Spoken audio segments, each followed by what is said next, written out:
Bowls Buddies, good morning and welcome to another episode of Ask Andy. I can't believe this is the 13th one. Been doing this 13 weeks now. Incredible. Time seems to be flying by. So welcome. It's lovely to talk to you every week on a Friday morning. It's something I really do look forward to. Unfortunately, if you were watching on Monday, you'll realise that it's not really the best week for me and struggling on a bit, but at least this is something that I can take my mind off other things. It's sod's law that Wednesday, the weather was beautiful. Unfortunately, the weather on Thursday wasn't. So I haven't been on the green. So you're stuck with me in here, just rambling on a bit, I think. Hopefully you'll enjoy it. If you do enjoy the video, please hit that like button. It helps the channel immensely. And if you're not already a Bowls Buddy and a member of this wonderful community of ours, please hit the subscribe button and click the notification bell to get notifications of new content on the channel. So, brilliant, got that out of the way.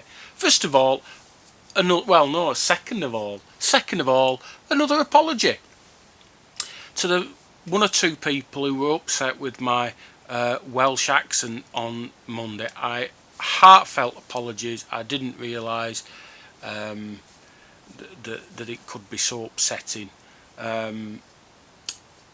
I'm just glad that you recognise it as a Welsh accent and not a Pakistani or Irish accent. That was my main worry. But, you know, the fact I got South Wales instead of North Wales, very sorry indeed. Hope it didn't spoil your enjoyment of the show too much. I've had some great comments regarding last week's Ask Andy about practicing, and I'd just like to finish it off if I can. I don't think it's going to be a very long video this Friday. Like I said, we should have been outside doing something, but unfortunately not. So the two main comments that sort of registered with me was somebody saying, oh, an hour's not enough, you know, in the past they'd practice 4 or 5 hours a day. Absolutely, take that on board all day long. I go back to when I was at school and at university. During the 6-week holidays, I put in 4 hours a day practice every day. Not full hours, but I was at the bowling green for 4 hours, and I'd be bowling on my own and never played in pairs or had a singles game. I played on my own with 2 sets of bowls, had a rest halfway through, had a can of pop and carried on. And I always said that I played my best bowls when I was 17, just because I was sending bowls all the time. Now, I wasn't playing the right bowls in games and competition, which is why I was losing, but I used to put them very, very close indeed, which I think if you're a beginner, that's what you need to be doing. You need to get the basics right.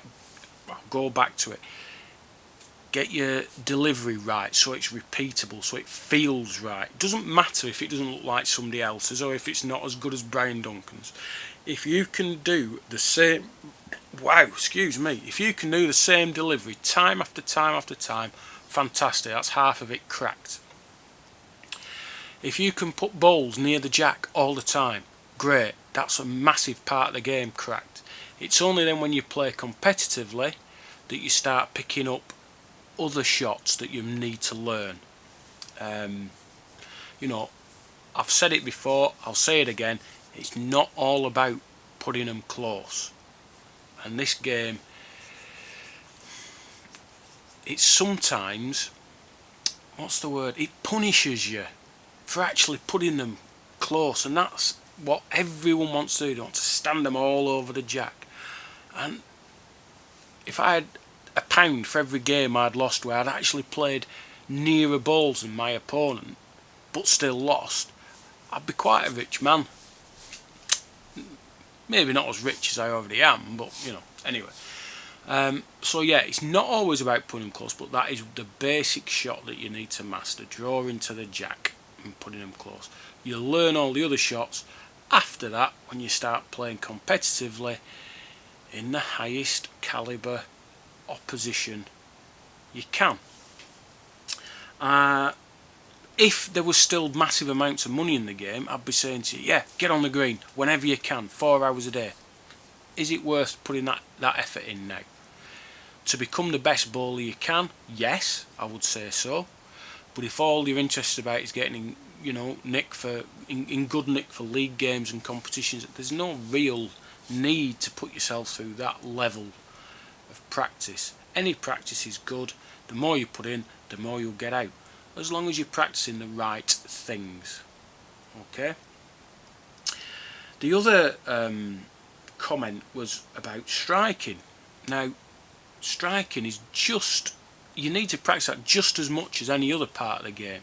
It's not like people know how to strike intuitively.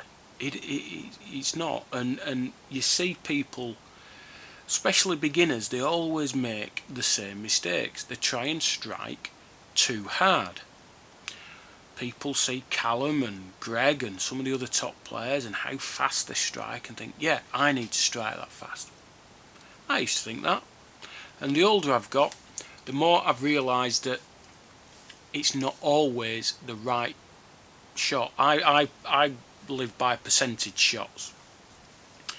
And I'll stand on the mat and I'll work out, what is the best option for me. Is it just try and play a yard over? Is it a full out strike? Am I just trying to beat it with a deaden? And I have to work out my percentage chances of doing those things. And as I've grown up and got older, matured, I can see the advantage of playing a timing shot. So still reaching with pace and with weight, but allowing for it to move, allowing the ball to bend with the bias, not necessarily striking full out just to kill the end or whatever. And players have to decide, what sort of attacking balls they play. Callum and Greg, for instance, will very rarely play that timing shot. They prefer to strike full on, clear the end, whatever. You look at somebody like Tommy Johnson. He's built a career on being able to play that reaching shot, timing it onto the ball or the jack and running for two. He's brilliant at it, and he very rarely misses. I'm somewhere between the two. I only strike full out if I absolutely have to. It's almost a last resort. But otherwise, I like to play that 3, 4, 5 yard over, just trying to get into the end and shaking things up, running the jack for two, that sort of thing. Once upon a time, a long number of years ago, striking was really frowned upon. And even in the early days of my career, I can still remember people moaning and groaning on the side of the green, that's not bowling. Norman Heslop was a guy who used to go watching at Patricroft, obviously a top bowler in his day, professional player, and he used to moan like mad when you struck. And he was an advocate of only being able to, strike maybe twice in a game, that sort of thing. I think striking is a big part of the game. I think it's important if you want to be a good player, but it's knowing when to use it. Because it is, a destructive shot. It's very rare that you strike and count two, for instance. It doesn't happen. You're generally trying to kill the end or knock a ball off or whatever, and you do need to practice it. And I would say don't practice it on your own because you'll ruin your balls. Practice with someone. Maybe use it at the end of a session, and do it as a pair. Send a jack out and then strike a couple of times at it with your mate, hopefully stopping your balls at the end, and then he can have a go, or she can have a go. So, yes, definitely needs practice, but you also need to decide quite early on whether you're going to be an all-out striker, play timing shots or whether you're going to strike at all. Some people can't strike. They can't get it in their head how to get the pace. They look awkward, they look off balance. It's because they don't practice it. So you need to practice every aspect of your game. Not a lot else to tell you really about practicing. I think I covered most of it last week. More practice the better, but don't burn yourself out. You can put too much in, and if you're playing on the evening, don't go put in 4 or 5 hours in the afternoon, because you might not be able to keep it up for the night. So I think that's all I want to talk about today. Next week there's a lot of things planned. I had a phone call from Mark Berkhamshaw, the CEO of BCGBA. He's invited me over to Heaton Park again. Hopefully I'll be able to get an interview with him, trying to find out a bit more about the place and how they hope it's going to develop. So that'll be interesting. I don't know what day that's going to be, but maybe that'll go out on Friday, or I might do a special and bring it out one of the other days.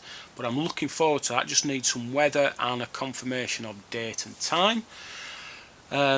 I will get out on the green next week, I promise, and do this little Ask Andy that I want to do about size of balls and the different types of densities and things like that. People have asked me to do that, and it's very simple physics that I hope I can get across to you, and it will be good practice for my teaching career. So I think that's everything. Not a lot else to say apart from thanks so much for watching. Have a great weekend. I might try and get out and watch some bowling this weekend. There is some going on, but I don't know how much I can say. So if you do go on the green, guys, stay safe, and I'll see you on the other side.